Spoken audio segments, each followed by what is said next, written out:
Hi Hi, guys, how are you? Hi, Rachel. Rachel. Hi. To start, I kind of like the juxtaposition of these two characters because Juliet, I think you as Bill has this like kind of quiet willingness to fight, where Peter, I love that your characters often use their words as a way of kind of conveying their strength. When you guys are working together to kind of figure out this dynamic, how do you two figure out where that contentious kind of back and forth exists within your characters?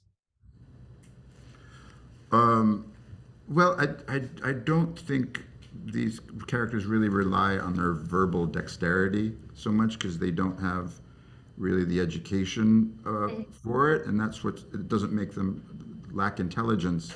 It's just a very different set of skills and intelligence that they have, and so much of it for people back then was about how am I going to eat? How am I going to survive the cold?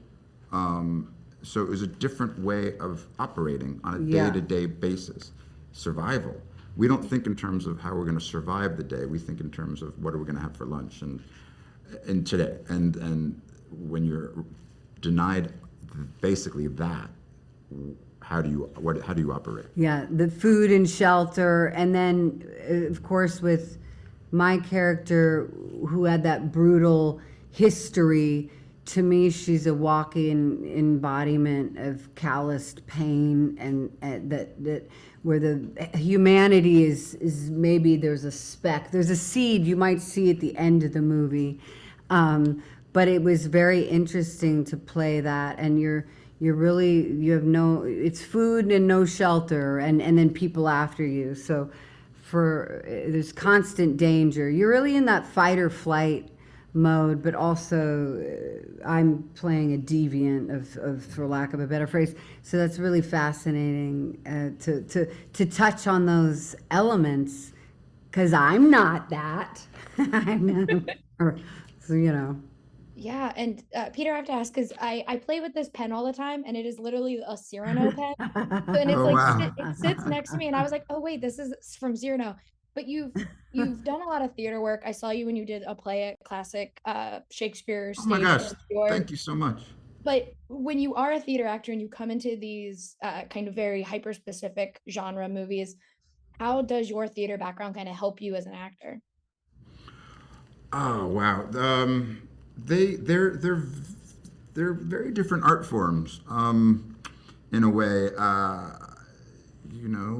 I'm dealing with that on a project I'm working right now. That was adapted from a play.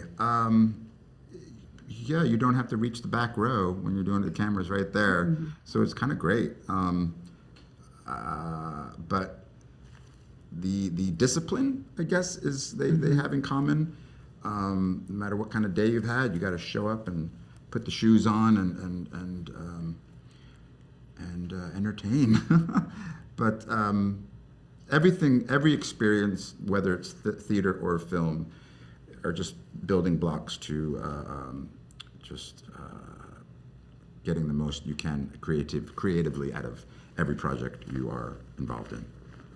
Yeah, and I one of the things that is fascinating to me about this movie is how much of it is kind of throwing you guys into the wilderness, which Juliet, I do think it's very funny that you avoided that on Yellow Jackets and now you have fully you've been in the cold now with this movie.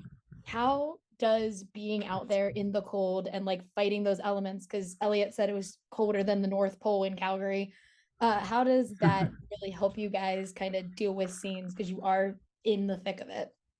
Yeah, it was really interesting for me because when I was there, I went, "Oh, I have no muscle memory for this because I'm a Californian. I didn't spend winters in snowy spaces, so my body actually didn't understand it. So that was fun to try and overcome. But for the character, it was incredible because you're cold to the bone, and but that's great. And the environments were so wonderful to work in, and with nature and animals and all of the elements that that character would have been in and tried to survive through. And so it makes the make believe process much less and richer than if you were on a soundstage. I mean, I remember doing Christmas Vacation, which is a sweet little fun comedy, but we had fake snow on the ground in a lot in Burbank.